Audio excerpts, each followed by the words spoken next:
varsity coach who cut him and then bought him a membership to the Boys and Girls Club and said, go work on your game.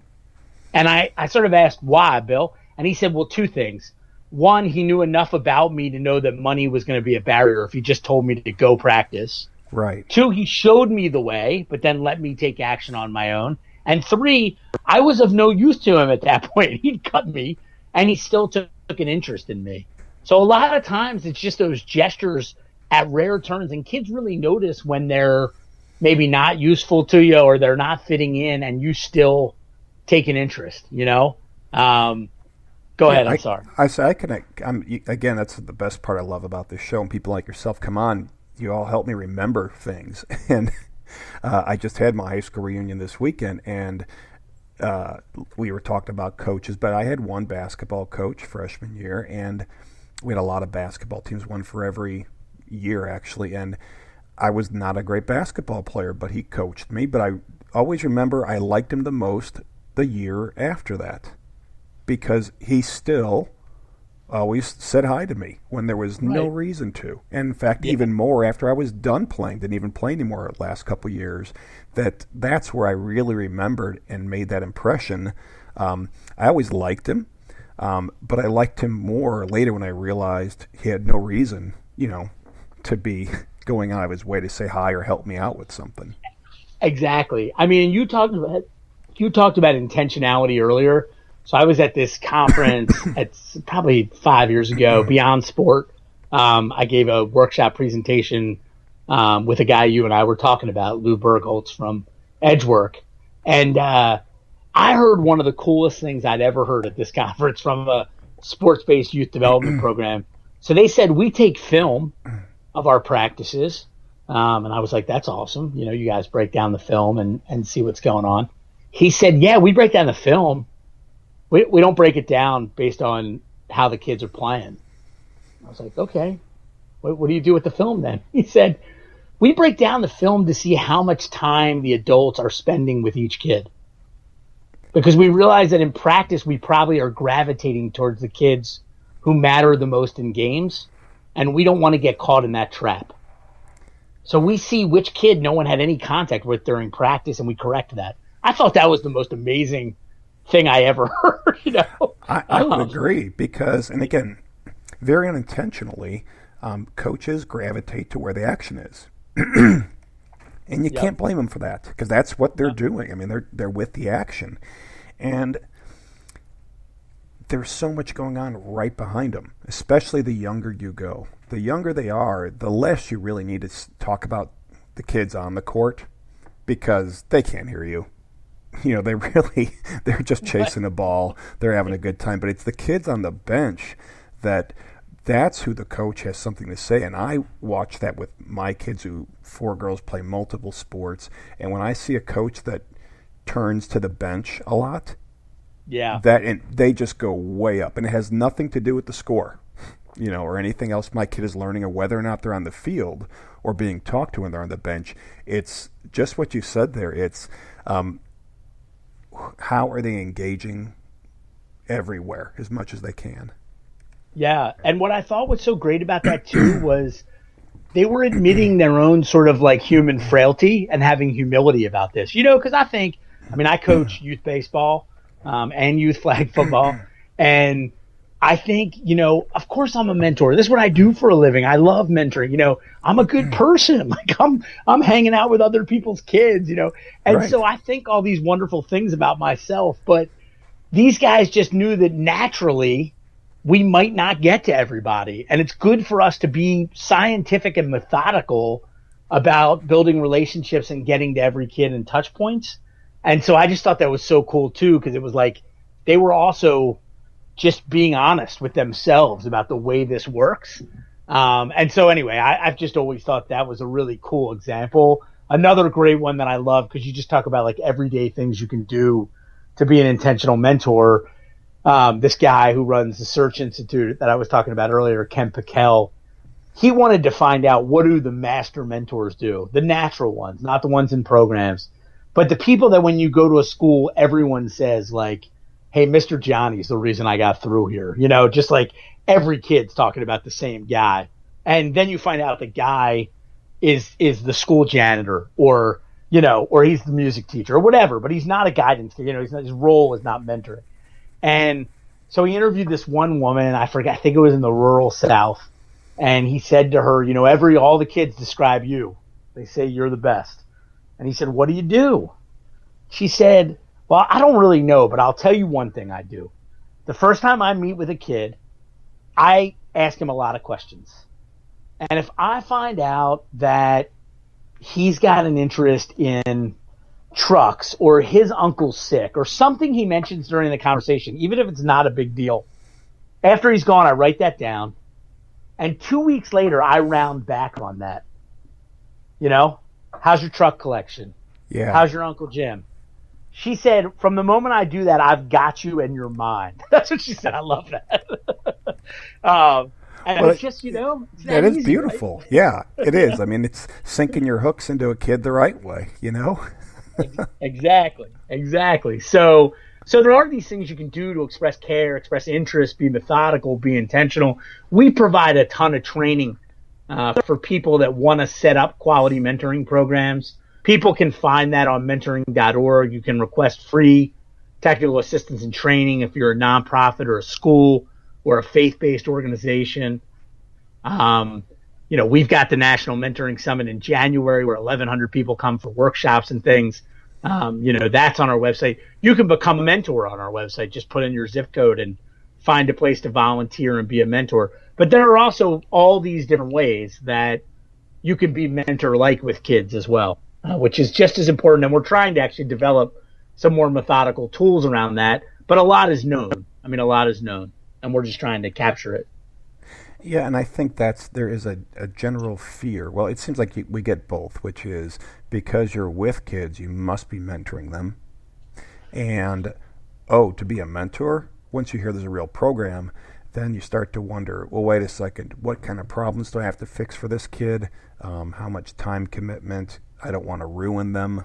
And, yep. Things like that. It gets a little intimidating that once you're looking for the structure, which is where all the help is, to teach you how to be a mentor without worry, until you get that help, it's a little bit scary, to say, okay, I'm going to be an official mentor. Absolutely. I get that. We get that.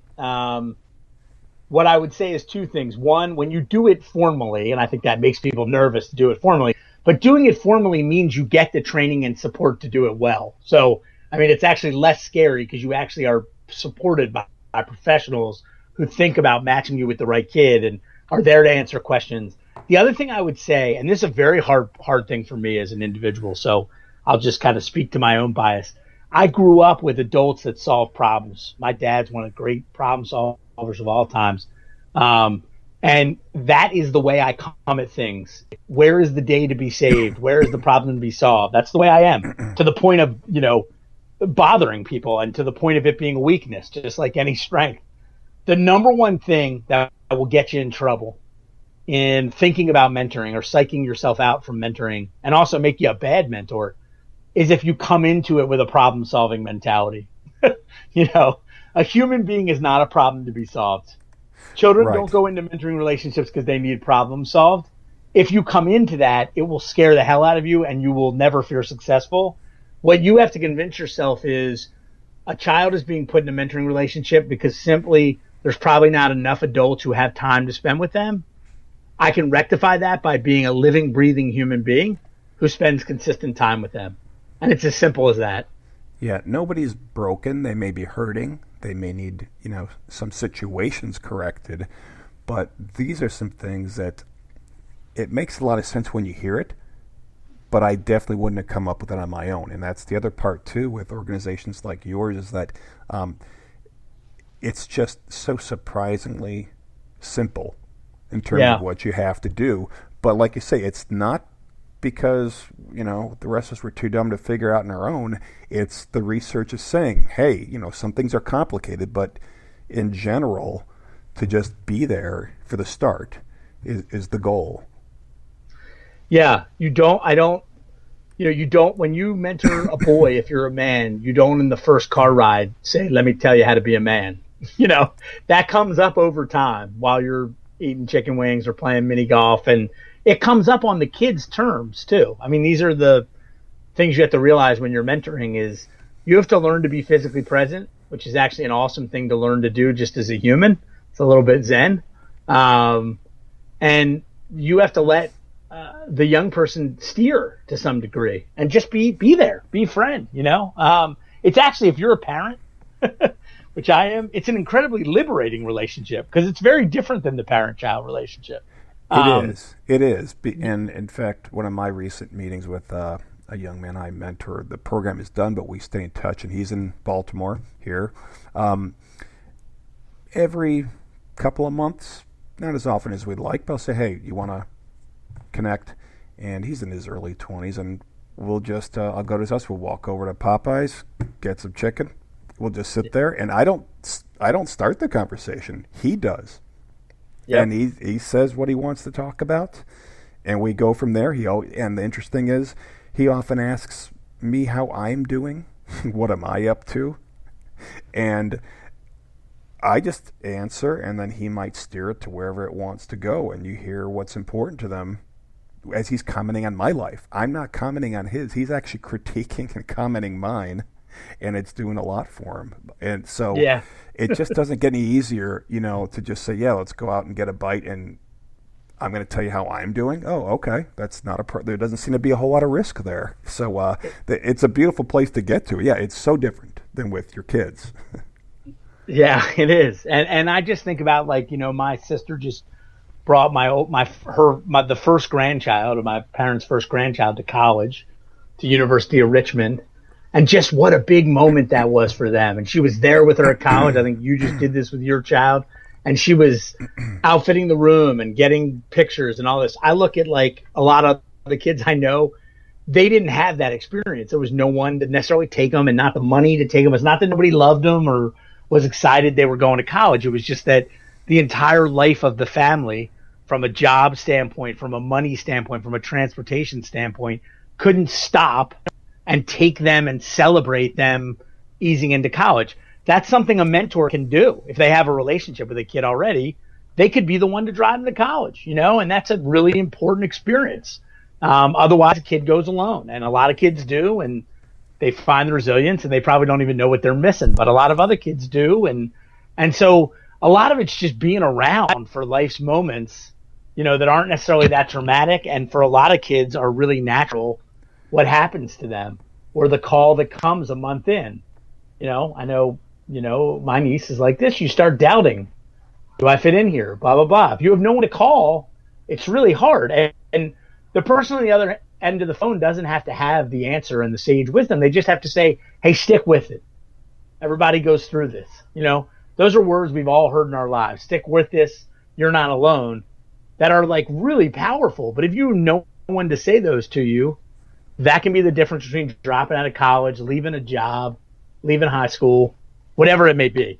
Big decisions can sometimes happen that can really hurt lives and close doors just because someone doesn't have anyone to call who's been through what they're going through. And so these are the reasons why the research shows mentoring is so powerful for, you know, kids staying in jobs, staying in employment, staying at college, finishing high school. But it's not, the actual potion is not that magical. It's human relationship, really. Yeah. And we just talked about, you know, several different life stages. What is it that you do to help mentors be prepared for the specific stage that the kids or young adults are in? Again, whether they're in elementary, high school, going to college, beyond college or high school, and looking to get a job. How do you, or do you, have them approach these mentees any differently? We do. So, you know, we're sort of the, you know, I don't know if you remember the old BAS, you know, commercials. We don't make the products, we just make them better, or we, right. You know, take care of the hands that take care of you, the old Dan Marino isotoner glove commercial. But we end up helping mentoring programs do what you just said. We've got mentoring programs that work on literacy with 8-year-olds, and mentoring programs that work on gang prevention with 13-year-olds and 15-year-olds. So we help these programs design themselves and their trainings to meet the target population and to meet their intentions. And yeah, mentoring is different if you're trying to